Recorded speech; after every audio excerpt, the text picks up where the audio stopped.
Welcome to this week's episode of the HumanAF Podcast. It was taken from a potent conversation I had a few years back with a member of my radical acceptance group, where we dove into boundaries and the damned if you do, damned if you don't corner they put us in, and how freaking hard it can be for empathetic and intuitive humans to do without feeling like an a-hole. My guest is Lucienne Kleisen, an artist and creative trailblazer breaking the societal norms that come with diet culture, body conformity, and anti-aging bullshittery. Please, before you listen, forgive the connective challenges we face during this recording. In spite of them, the content holds serious water for us today and opens doors for anyone struggling to find their feet around this topic. You can expect a candid discussion on vulnerability, tears, and why expressing yourself can sometimes feel like a daunting and overwhelming burden in this life. The good news is we also break down specific strategies you can put into place right away. So grab your journal to note whatever rings a bell for you as you navigate the murky waters of boundaries and the often frustrating emotions that come with building healthy relationships with people you care about. I look forward to hearing what you take away from what Lucienne and I discuss, knowing we've really just scratched the surface on a much bigger topic. So without further ado, here it is. So today, we're talking about boundaries. Boundaries. What they are, why they're important, all the WTFs that come up around creating them, and how, some of the hows. We're not going to be able to cover everything because it's quite a big topic, but I really want to explore it. What I love is bringing in real people that are living it, and I don't know, there's a word for it, but it's just more authentic, I think is probably the word, and actually have those conversations. I'm here. Welcome, Lucienne. Am I pronouncing your name properly? Yes, Lucienne is it. Well, thank you so much for being here. Can you tell us a little bit about yourself? Anything you feel like you want to share, and actually where you're chiming in from? I'm calling in from the Netherlands, so from Europe, and I like your work because it really resonates with me, because I'm a high sensitive person, and I'm still working on actually seeing that as not a bad thing. So there's a lot of things that come along here that I can really relate to. I'm really glad you're here. So Lucienne and I don't know how we met. I think we might have met in Summer Innanen's group. Yeah, I think so, yes. Yeah, and Heather, where did Heather come from? Summer has this incredible community about that promotes body positivity. And if I may, Lucienne, you are starting, I'm really appreciating about what you're talking about. Can you share a little bit about that, about HPO and OPO? Right, yeah, so I started, I've done quite some therapy in my life. In relation to an eating disorder and the things that cause the eating disorder and all that, and I started I think last August with a program that Summer does on body image and body acceptance, and I think that was very helpful. So as I always say, I do the body acceptance and age acceptance at the same time. So I'm quite late at getting to this point where I am now, but I think, it's helping me a lot, and I'm still on the journey. So, well, I'm going to tell a little bit about what it's like watching you. So just a minute or two, because what I love about Lucienne's, I don't know if it's a movement, but it's like you're working with another woman, and I forget her name, so maybe you might want to mention her, but it's like your Instagram posts and even your Facebook posts, they're always about, there's something about clothing, the clothing that you wear and how you look in it, and really pulling out a middle finger to perceptions of people, and even, making even saying like, well, you look flattering in that, or that looks flattering, and really throwing a middle finger up at that. I've really appreciated those posts. Yeah, is there anything? Yeah, Yeah, so what can you tell me about that? yeah, it's funny because I think we might have talked about this before, but I feel I'm sort of reverting to my 16-year-old self at this point in life. And I always liked, I'm not fashionable like trend follower, but I always liked, certain ways of dressing. And I was in these Facebook groups that all ended up like they were plus size Facebook fashion groups. And then all they talk about is it flattering? Meaning, do you look thinner than you are, or, younger than you are, or you're too old to wear this, or whatever, all these criteria that actually don't mean anything to me. So I thought I'd just start my own group. And Beth Platt joined me because she was an outfit person as well. So we're adminning it together and having a lot of fun with that. And we get more and more people joining and just have fun, fun with fashion and get rid of all the rules. And sometimes I don't feel comfortable, but I think I'm going to do it anyway because I just want to wear it. I'm a fan of a fashion designer who lives in my city in Eindhoven, and she is 50-something, and she makes all this. I love all her clothes. They don't all look good or fit my body, but I love all of them. And she's my example, my role model, because she says, sometimes I think, oh, you're really too old for this. And then a minute later I think, oh, fuck it, I'll just wear it anyway, I think, yes, that's it. That's what I want to do. Because it's not important. It's just clothes, but, But why? it is at the same time. Yeah. It's a way of expressing yourself. So you can all see why I love Lucienne and what she's doing, and just I just love that. I think that's really a daring thing to do, and just owning your own place in the world, your own spot at the table. So I just wanted to give a little bit of that. And what's the name of the group? It's called Fatties, actually, which FATTIES? Yeah, which stands for Fashionistas Are Truly Terrific at Every Size. Well, we'll be posting a link to that. Boundaries. So when we talk about boundaries, I guess the first thing I want to know is, what are we talking about? What's your definition of boundaries? What are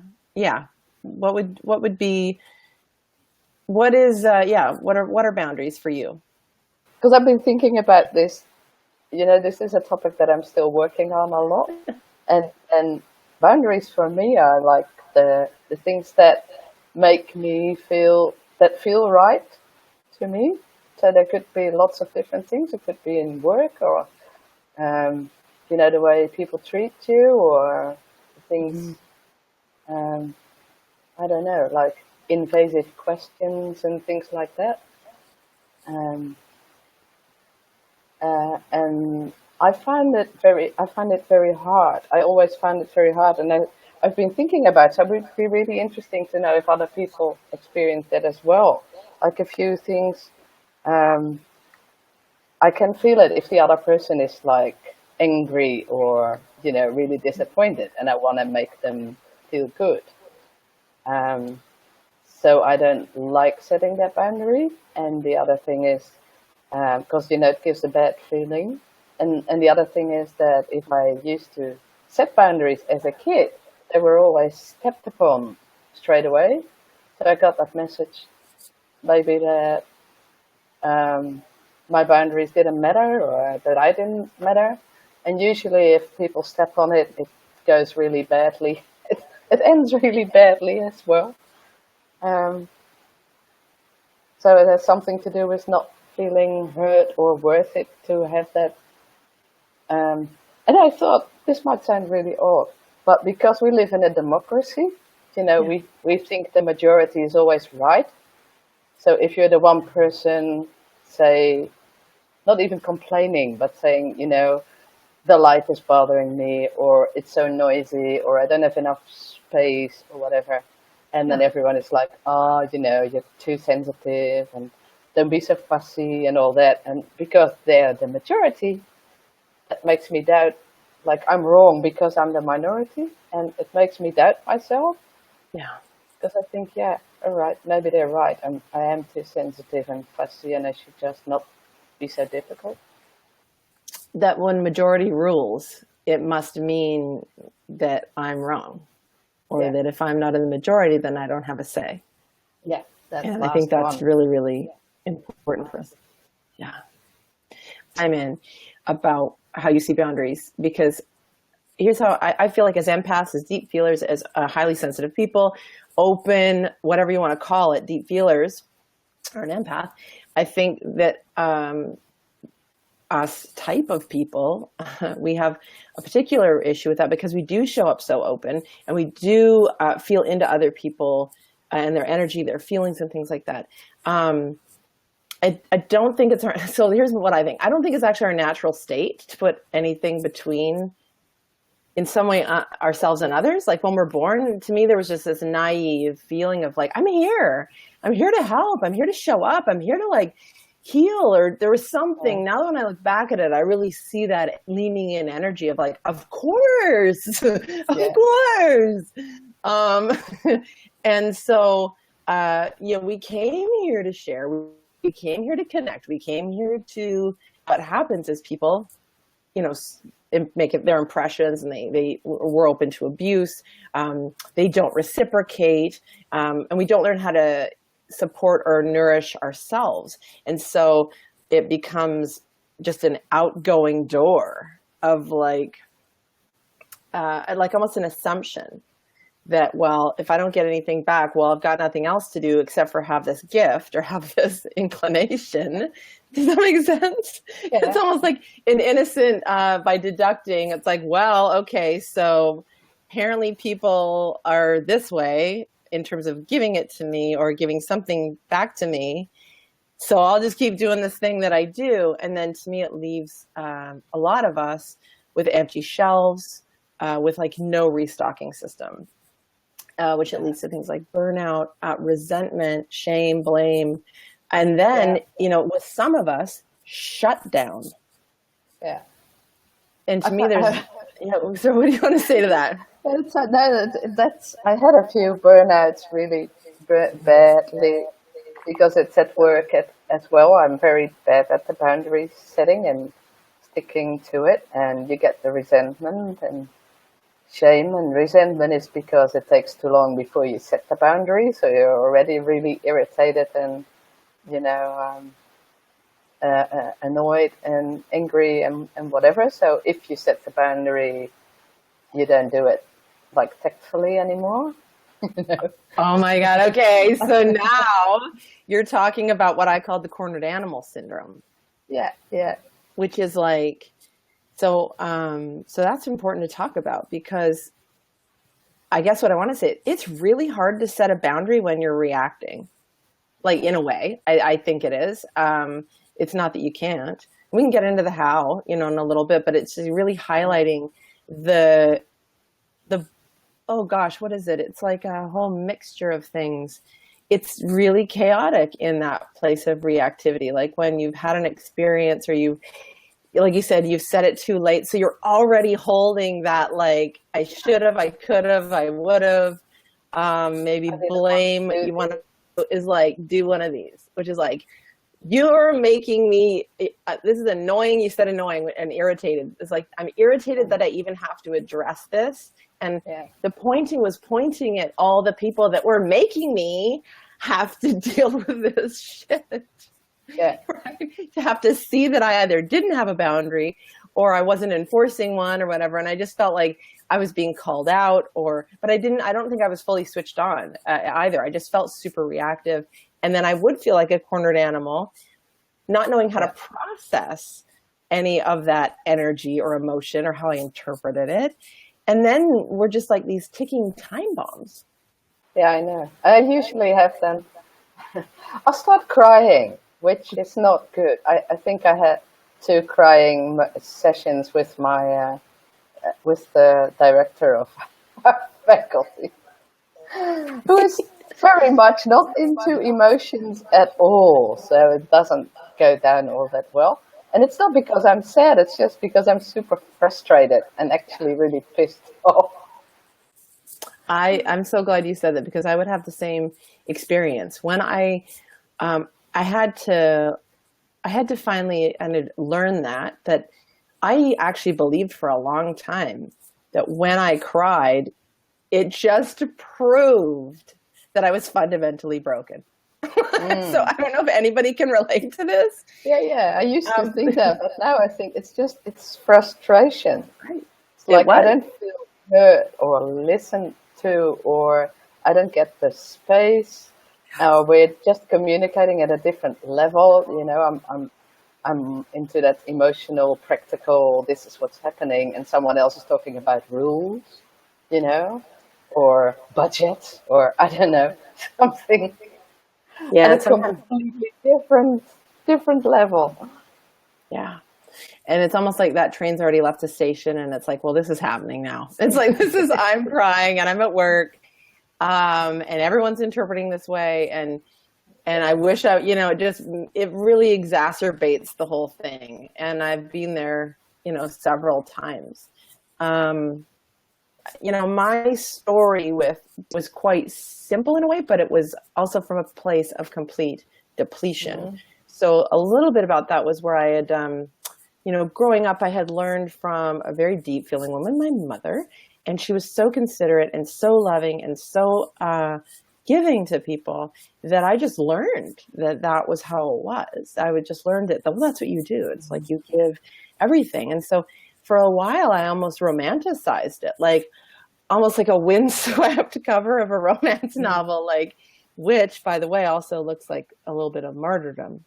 But I didn't know that what martyrdom was at the time, which was that I'm sacrificing everything because of this noble thing that I do, this noble way of being. That's a completely different from where I came from, but that's why I find it interesting. Sorry, I didn't want to interrupt you. No, I think it's helpful to know that we can each step in. Like, I think it's important. The feelings are the same about the stepping over or not being valued or whatever, but how it shows up can be very different. And I'm really glad to open that up for people so that they're like, oh, not the same, but me too. Yeah. Right. And so for me, it was almost a series of, and this sounds harsh, but to almost say predators or abusers, people that I would take their hands. That's the gesture that I'm making, which is I'm taking their hand. Mm-hmm.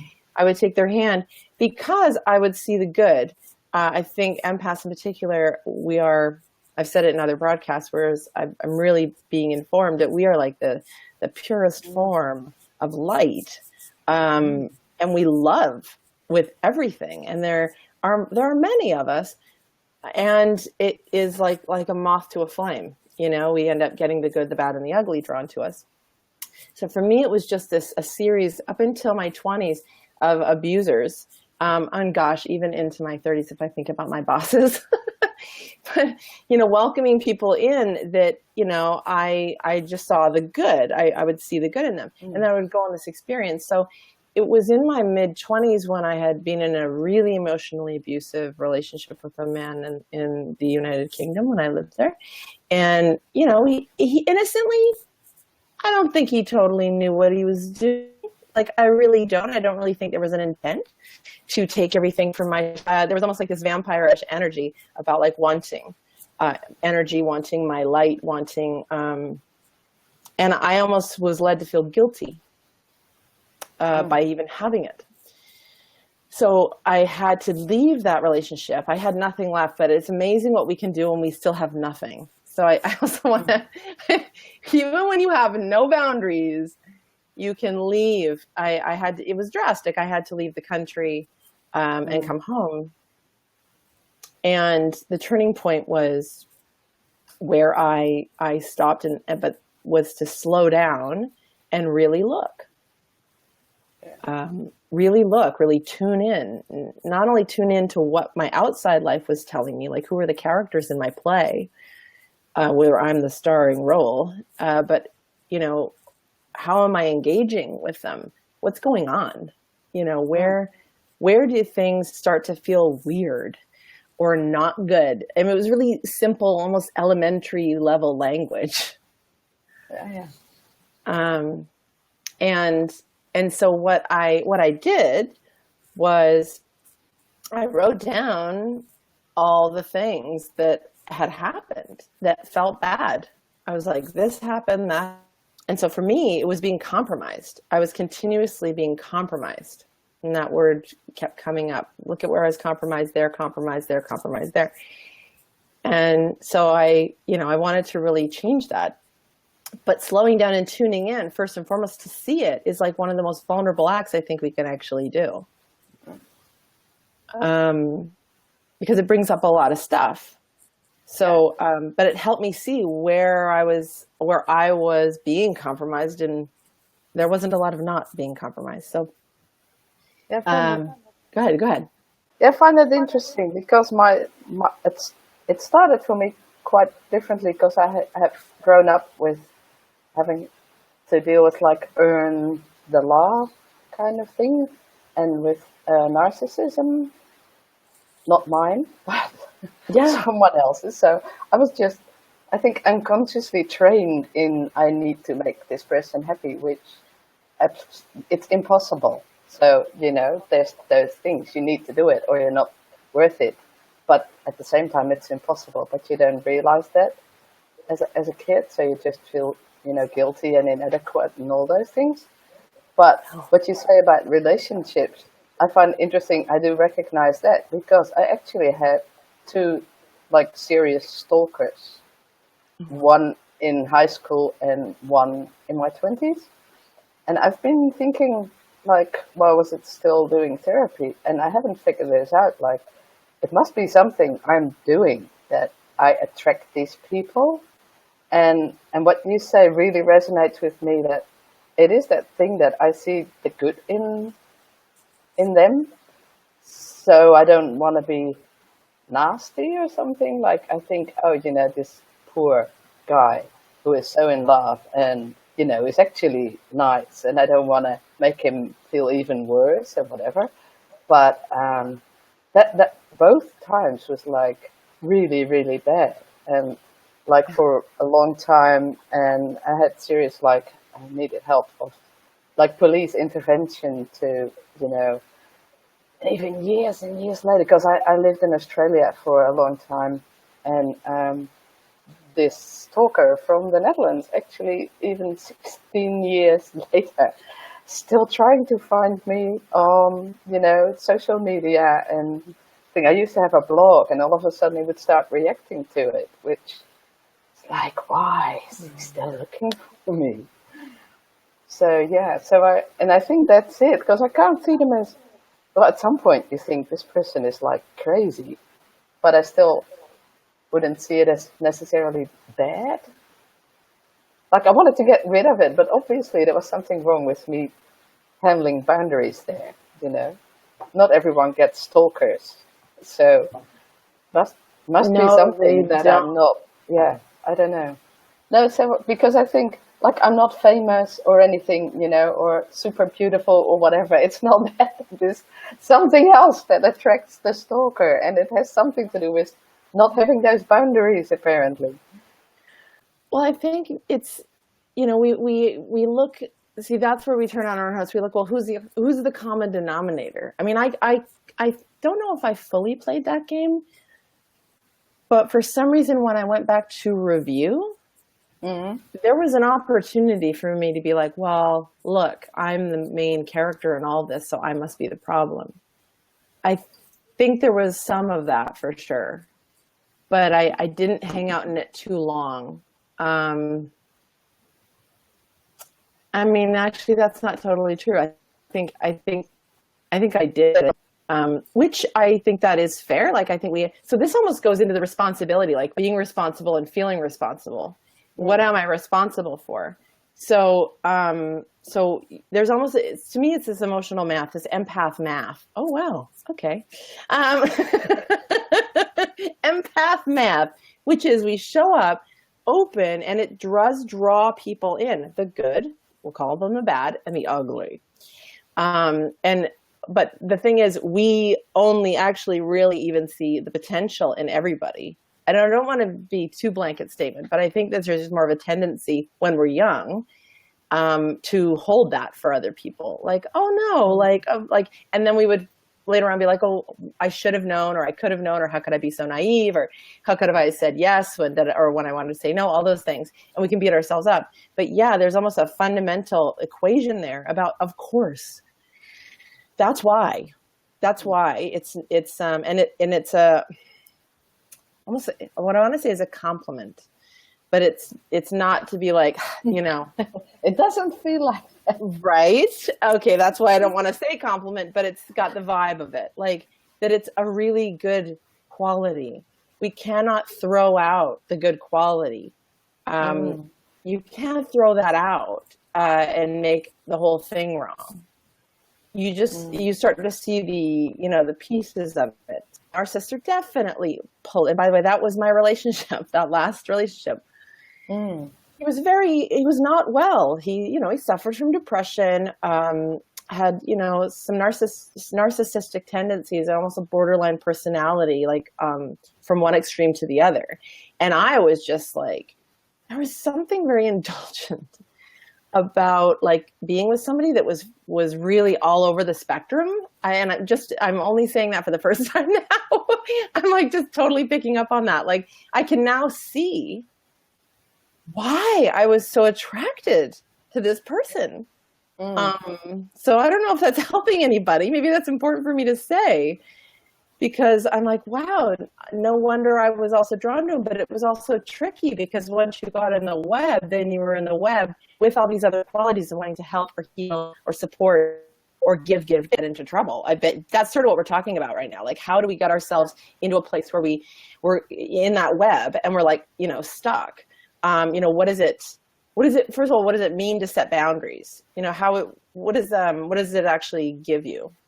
Well, it will bring you like peace of mind and like that not feeling cornered feeling.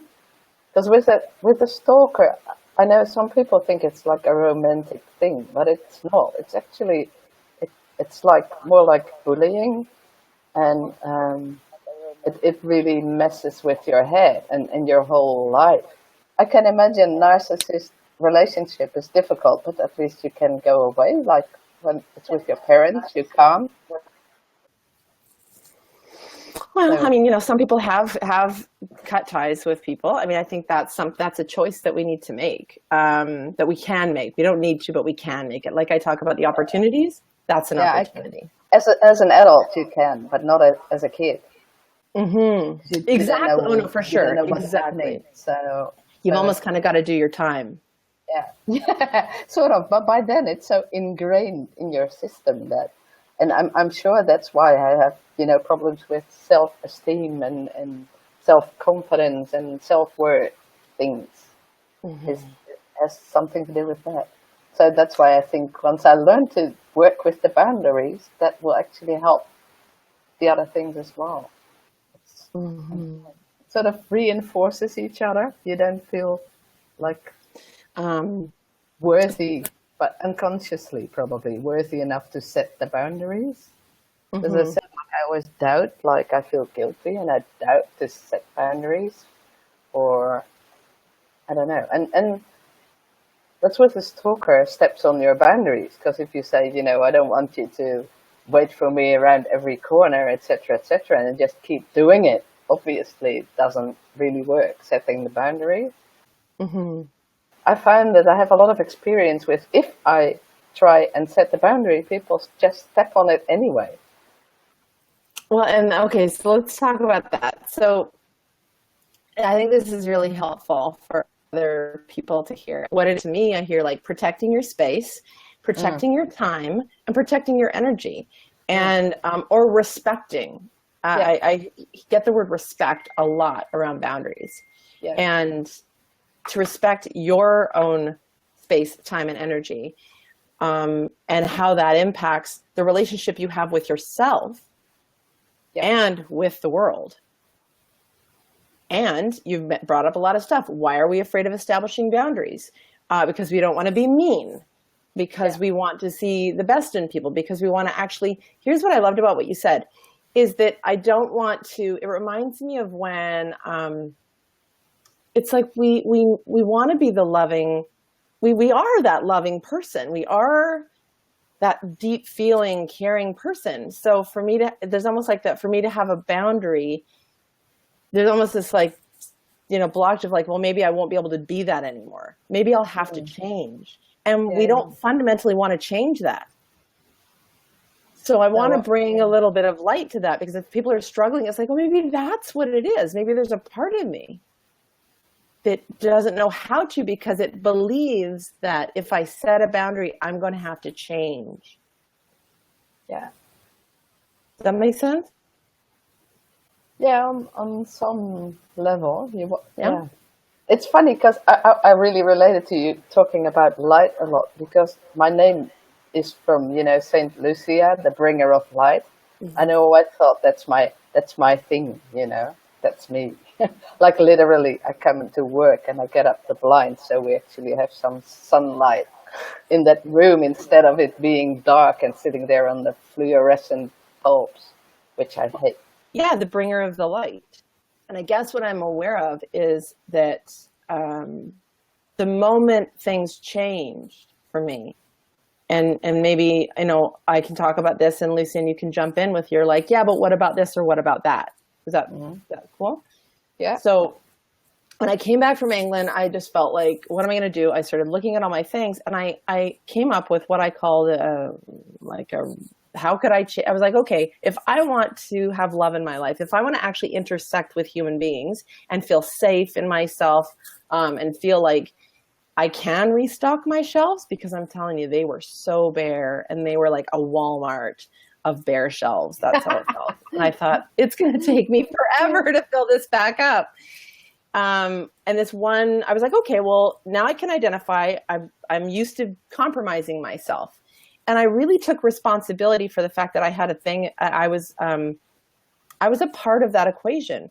That, people were going to come in and put their hand on the situation, or say their words, or maybe even physically cross a boundary. I don't know, whatever that is for anybody out there, but like, they're going to come in and make their impression, say their piece. And I'm responsible for not only the energy I bring to a relationship, my life, the relationship I have with myself, the relationship I have with the energy that I hold, that's mine. And I get to take full responsibility of who I surround myself with and how that even feels. My responsibility is to pay attention. And what I did was like, okay, well, how could I stop this cycle of me giving, or expending energy, time, and space, and like being infringed upon? Because I didn't want to feel like a victim anymore. I didn't want to feel like what I had seen growing up, that people did sort of, my mother or other deep feelers around me, they did seem exhausted all the time. And I was starting to notice similarities and just hurt feelings all the time. Frankly, it just made hurt feelings and victimhood, and nobody wants to be called a victim. But yet it feels like you're being victimized, right? Victimized of a crime, victimized of being stalked, victimized like your space and all your stuff being infringed upon. And so I was like, okay, I'm going to make a list of all the things I can change on. I couldn't think of one more after it, which was, anytime I feel compromised, I'll speak up. Yeah, that's hard. Yeah, it is. I'm just thinking that I'm doing that more, and sometimes it works, like, because I'm a teacher, so if I have a lot of classes and, I see lots of people all the time. Mm-hmm. And so I usually don't feel like seeing more people on my time off, because I need, my half part introvert needs like quiet and silence. So, and I thought I'd go and have lunch by myself in the cafe instead of the cafeteria. And I only sat there for like 3 minutes, and a colleague showed up and like, oh, have fun. Can I sit down here and have lunch? And I actually said, well, I hope, sorry, but I actually had planned to have lunch by myself. So, and they were a bit disappointed, and I thought it was odd. I could feel that, but that they went away. So it's like, nice. I have half an hour to myself. But I had it in a meeting only on Friday, that a colleague, there was like a table with, you could seat like 6 people, and there was someone sitting at the corner. So I left like an empty seat between us, so we both have space. And when the meeting starts, this person just gets up and says, oh, it's so weird, we're sitting so far from each other. It's like one chair. and sat down right next to me and said something like, "Or do you need your space?" And I was like, "Yeah, actually, I mostly do, but but then it would be so rude saying get up again and sit somewhere else." So I didn't. But I sat next to this person with this really wrong vibes for me, and for an hour and a half, it was like exhausting. So that's the thing. Like, you can't say anything with that. It's too rude. So the word discernment kind of comes up because then now we're talking about being truthful, being able to decide, deciding and choosing, being choosy about what I say, or like the choices, knowing that I do have choice, but and sometimes if you're not used to it, it's like, oh God, how would you? Yeah, because sometimes you can't see things coming, like you just can't.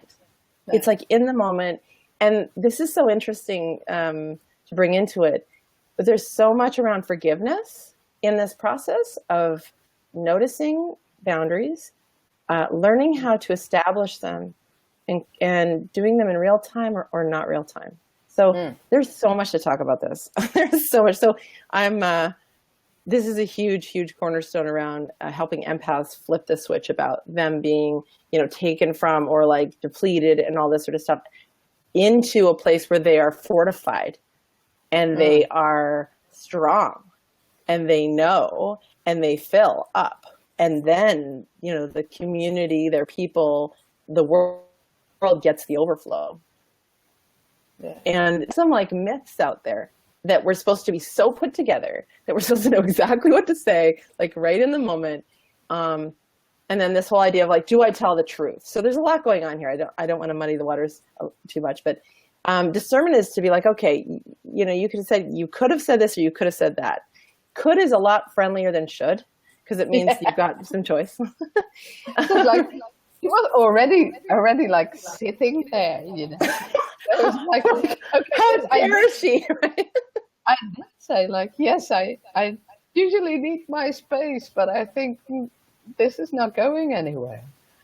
Well, it's almost like negotiating. So they say, they joke. So by the way, I totally believe they totally picked up on the boundary. That's why they mentioned it when they sat down, which I think is fascinating if we actually look at that. I mean, it was exactly why you did it. So isn't that cool that they actually said, oh, is that because you need space? And you could have thrown over a few more inches, because this is the negotiating. Like, that's the discernment. It's like, I'll let you sit there, meaning I have no choice really. And it's not even but, it's like, and maybe I'll move over a few inches and maybe we'll joke about it. Maybe I'll make light of it and be like, anyway, like just to make it comfortable for myself.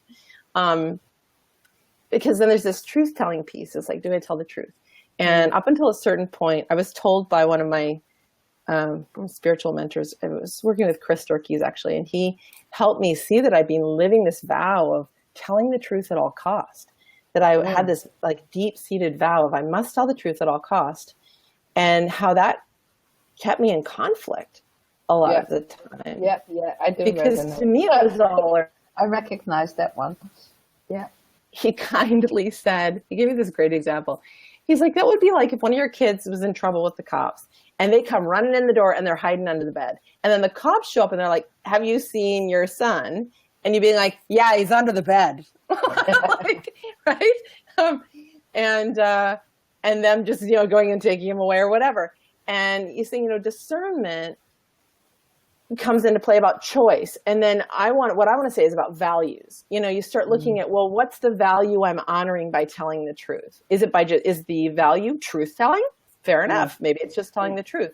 But maybe there's other values that also can kind of move in and out of your living scenario, which is kindness or respect, or maybe there's situations where love is more important than telling the truth.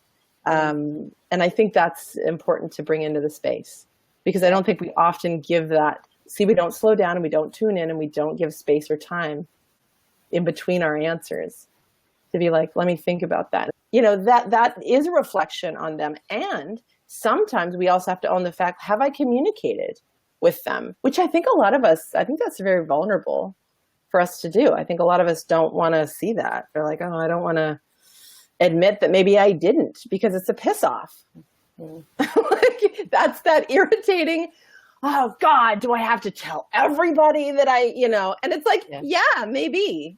And that's the power. That's that's maybe the perceived burden of having to establish boundaries, or the burden of a boundary, is that, there's a vigilance or a responsibility to your space, your time, and your energy. What I want to say is that we only know a boundary needs to be set when it's crossed. Yeah. And thank you. We can't anticipate that. So I hope I'm bringing in there's forgiveness. That's that layer of forgiveness that loops in about what you know and what you don't know. And what I want to say is how to establish a boundary is when when something doesn't feel right, your only responsibility is communicating it or with yourself first, being like, wow, that doesn't feel good. And communicating it to other people. And it doesn't even have to be, so I think the instinct is to blame, you did this, or you should have known, or da-da-da. And we can change that around through admission, which is, I'm noticing when this happens, it feels really uncomfortable for me. And can we brainstorm about other ways, to do things differently, or to be differently? So it's more fluid than I think we would like it to be. But over time, this is where we start retraining ourselves about what we like, what feels good, what we need, what we don't need. It's an ongoing, evolution, and it's always alive. So it does require a lot of attention and care. I think that the problem is also I think my coping strategy is then to avoid. Yeah. Thank you. That's quicker and easier. That's exactly right. So that's why I'm existing in this life, because that shuts down the very thing that we're here to do. When we start avoiding, because I lived this, I started avoiding people, places, things, conversations, until my life, I was living in the closet of my life, and the life was a mansion. And I was like, no, everybody's having a great time. I could hear everybody in the kitchen, but I'm good over here. There were moments where I felt like I have to avoid that person because I don't want to have a conflicting conversation, or I don't know how to be with this truth, right? Yeah. Yeah. So thank you for saying that, because that's a crime to me against the soul, to be well, the only choice is to avoid. And I know that that's an innocent first place to go. And it's not, it's actually quite smart, I think, in the beginning. Yeah, by all means, avoid. And avoid, so here's what I would want to throw out there. What I did was I avoided, but I avoided with almost purpose. I avoided with all right, I need some time and some space and some clarity for me to figure this out. How do I feel? What am I noticing? What words could I put around it? Does that make sense? Mm-hmm. Yeah, but it's often, if you don't have time for that, or you get stuck in a sort of a loop, then I think, yes, I avoid. It's just I'll work at home and, not deal with this thing. So this is great, because I think there's two ways. I think we're jumping ahead of it, but I think what you're saying is you can create boundaries in the moment. And to me, that's a masterful thing to do. I think we can create boundaries in the moment consciously, I think was what we're talking about. Yeah. Or we can create boundaries after or in between episodes or incidents. Yeah.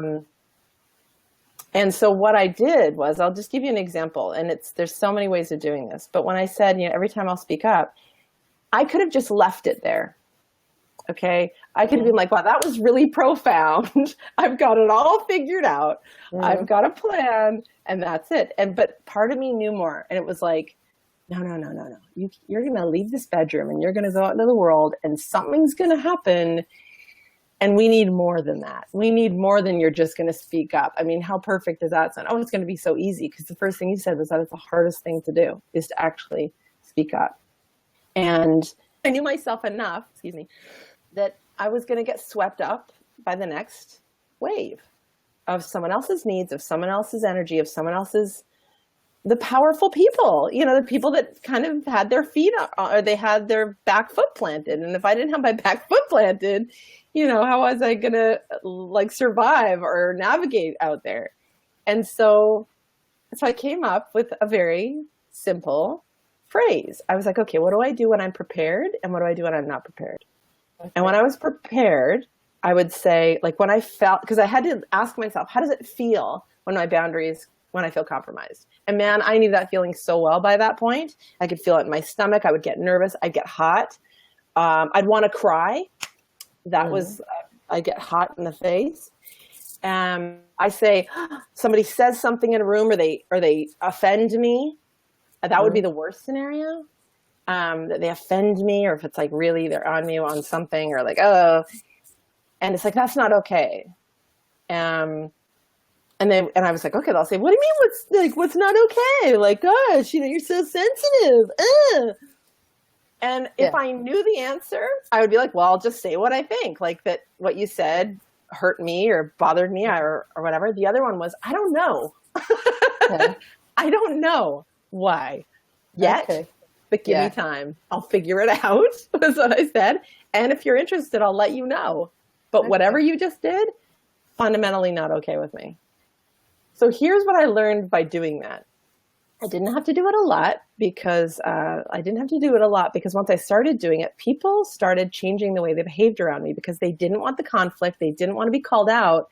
They didn't want to be held accountable for their actions. So they all of a sudden energetically knew, I can't behave like that around Keri-Anne. I can't say stuff like that around Keri-Anne because she'll call me out.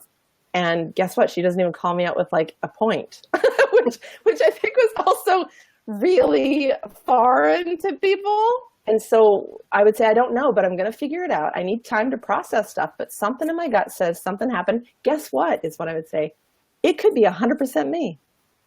And thank you. And I'll figure it out, but I'll let you know if you're interested. But maybe there's something for me to offer you. I don't know. But I'm going to go find out. But in the meantime, stop that. or I'll have to go, or like maybe I'll have to leave or something. And I don't want to. Like, it was total admission. I don't really want to go. I like you. We normally get along, but that wasn't cool. So you can kind of play from a really admissive place, which doesn't sound threatening. It doesn't sound like blame. And it has something sit in the room of like, then they're going to be like, I wonder what it was. I wonder. Yeah. Without them feeling like I got to defend myself or whatever. And it's not supposed to be interrupting. Disruptive is the word. Yeah, it is difficult, but I don't think, can you imagine if it doesn't make sense for us not to have those conflicts? Because where's the growth?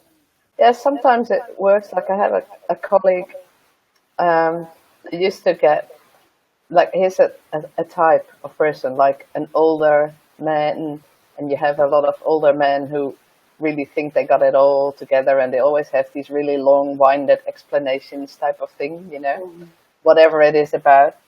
And I used to get really annoyed with him, and he would say things like, oh, if we have time, I'll explain it to you later, kind of really condescending.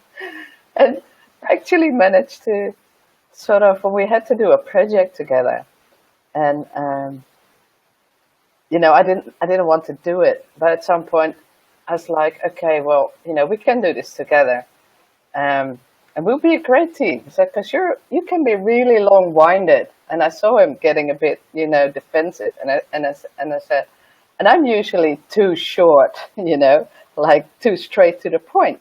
So I reckon between us, we'll do it just right. This presentation at work. And then he sort of, chose to see the fun in that, and even made a joke about it while we did, because we had to do this presentation for all my colleagues. So asked like, okay, was that too long kind of thing? I was like, no, that's perfect. You did really well, So sometimes that works with the boundary, but I think I wait too long and then get to the aggressive bit. Just because you said that really well, the cornered animal thing. So, and I was just like, don't ask me anything. I don't want to hear anyone else, like when I'm a student or a colleague, like, oh, can I just ask you one question? I was like, no questions. I don't want to hear any questions. None.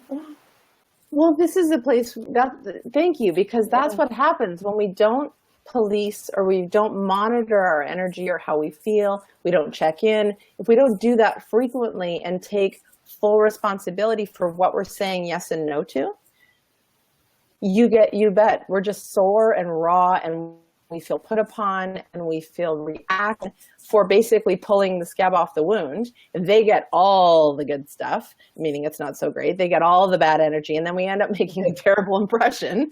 And then we end up feeling, the cycle goes back, and then we get to feel bad about ourselves, and like you can see how it goes. Yeah.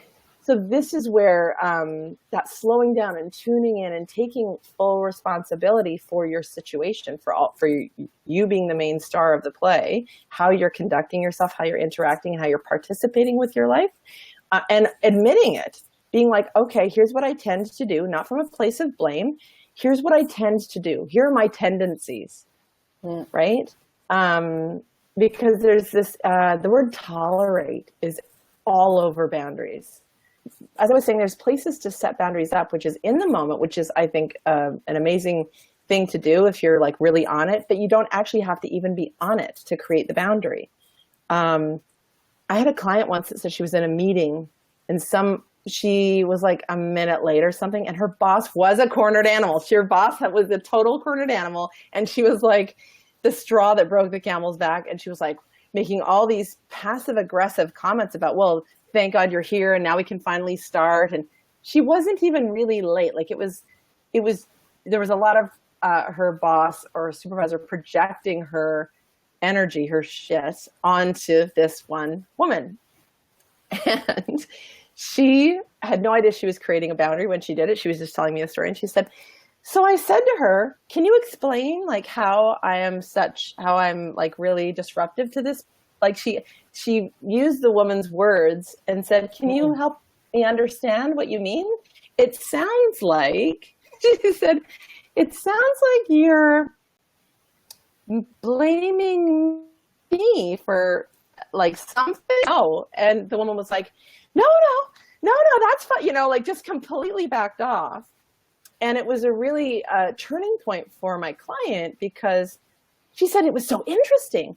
Everything changed in the room. Like she loosened up. She was like, no, I'm sorry. And her boss started admitting to the whole room, no, sorry, you guys, I'm just a little tense. This happened and this happened and this happened. And she just became this sort of overflowing fountain of like, here's where I'm at. And then began again from a place that was totally different. Yeah, and I said, well, welcome to creating a boundary. And my client said, is that what I did? Yeah. I was like, yes. Oh my God, is that all? And I said, yeah, you just simply said, listen, that's not okay. She didn't have to say that's not okay. She's like, can you help me understand where you're coming from? Because we'll just tolerate, there it is, we'll tolerate certain behaviors because we want to be kind, we want to be polite, and we want to be, don't rock the boat. However, sometimes that supervisor or manager of hers, that was such a gift she gave her manager, but if she hadn't, like, it would have spilled over and it would have continued. But she had that opportunity, and her supervisor took it and was like, oh, I see that I'm being an asshole. And so, And the meeting went on, and it was actually a very productive meeting or whatever. But so that becomes such a beautiful representation of like your honesty is needed, or your curiosity, or even those questions. And yeah, you're setting a really good boundary right there to say, hey, by the way, I don't accept what you're saying, and I'm going to mirror it back to you and show you. Yeah, but it's not easy. I think it really challenges that nature. Yeah. Right. And your feeling of self-worth, and yeah. Especially when you're holding a lot of doubt around it from childhood stuff, from your whole experience. So there's got to be a lot of forgiveness in this process. And I really love where we stepped into this, because it's really in that beginning place. Yeah. Because there's a time to create a boundary in the moment. But guess what? Here's the other myth that I want to leave us with. So this is another myth that I want to dispel. That once it's happened and you're feeling all the realness about like, the self-loathing or the regret or the upset or the mess that has been made either in you or around you because a boundary wasn't either established or maintained, is that it is never too late to clean that shit up. And I talk a lot about do-overs. if I haven't responded in the moment and I tolerate some stuff and I let it go, and then the more you become aware of it, it becomes harder because you're seeing it and you know, like in a really gross way, what's happening, that there's so much learning in that about like, wow, what did you watch play out? Fully aware this time, because I think we do go around in circles and we see things from a different vantage point. So I don't think life just isn't that perfect where we figure this stuff out. Oh, I'm going to speak up when I'm compromised, and then I'm just going to do it and we're going to be done with it. Yeah. So I had to move through almost like I'd go this far in and then I'd go that far in. And then, I saw what it was like the first time when I did it in the moment. Right. But there were a lot of moments that came and went that I didn't say anything, but then I played around with, when it's done, now what? Have I basically trained them how to treat me? Now, how do I stop that from happening? Well, you can still call that person up or say to them, listen, what you said the other day, I need you to know that like that wasn't okay, or here's why it wasn't okay, or here's what I've learned. So regardless of whether you said it to the person or not, you still get to give yourself some time to respond and figure your stuff out, and then have a conversation with how you want things to go in the future, and invite them into another way of being with you. And one of the best boundary makers in my life has been slowing down and giving myself time to sit in answers before I say them. So I used to be an immediate yes. Yeah. What do you need? Yes. Whatever it is. I love you. I love everybody. I've learned that one. Yes. So I'll think about it. Let me get back to you. And to not respond to emails straight away. Yes. Yeah. That your life, your time, your energy, your relationships with yourself and other people deserve the time to consider, bring maybe other people in, how will this impact us? I mean, my husband, bless him, I've made so many decisions in the past that involved him that I never consulted him on. And now there's a lot more slowing down and a lot more consideration. And that's really hard to see as well. Almost like a stripping down of like, oh, I didn't mean to do that, because it's not really something I would ever mean to do. And it's important for me to see, I think it's important for us to see the full spectrum. And that means us slowing down and seeing those weaker parts of our boundaries that don't get the loving attention that they deserve. And that sometimes it makes us like, it's like being with the shadowy side of ourselves, the part that we don't often want to talk about or admit that's there. But that part definitely is worthy and needs our attention. And that's why it shows up. So a lot of us misconstrue that. They just think, well, that's showing up to prove that I'm a shit or I'm unworthy or whatever. And it's like, what if it was just showing up, that soft spot that people are poking? What if it's showing up to just let me know, A, it's there, and that it's something that deserves my attention and love and consideration? And how, what can I learn from that? And how can I create something new moving forward? Whether it's a new agreement or a new rule like that, one that I came up with, you get to create your own and whatever is really unique or important for you. So there we are. So what are you taking out into your life? Yeah, I would love to hear back from you. Yeah. Well, I think that the taking time is a very good one, and one that I try, but because I'm like really quick thinker, I'm used to reacting straight away, and I used to, react before I actually thought about it, because it goes so quickly and it just would come out. And the same with emails or whatever. I get it, and I did like react. So I have taught myself to not do that, or catch myself like, no, this is going to be really awkward, just don't react. And some things actually seem to be solved by themselves, by me not reacting and not taking the responsibility. But it's something I really have to, or maybe suppress is not the right word, but that's my first instinct, is to react really quickly, and I'm very impatient. So yeah, I think that sit with it, don't react is a really good one to keep practicing. That's wonderful. And I just, not to play devil's advocate, it's a yes and. It's like, yeah, each one of us listening to this gets to tune in about what can I play with around this. So what you've done, Lucienne, has brought up a really good point. And I just want to, maybe I'll end with this, is that you notice what your tendencies are. Yeah. Just admit them. My tendencies are to respond right away. So let's see what it's like when I play with this. It's like playing with form. It's like we're here to play, right? Yeah. And because there's some people that are like, oh, sometimes I don't even respond and I just stay quiet all the time and I don't say anything, and then I stew and then I feel bad and I feel confused and then I just don't want to even engage at all. And then we enter this like shut down, be nice, and just maintain that status quo. That's very suggestive, especially when I say it's my husband.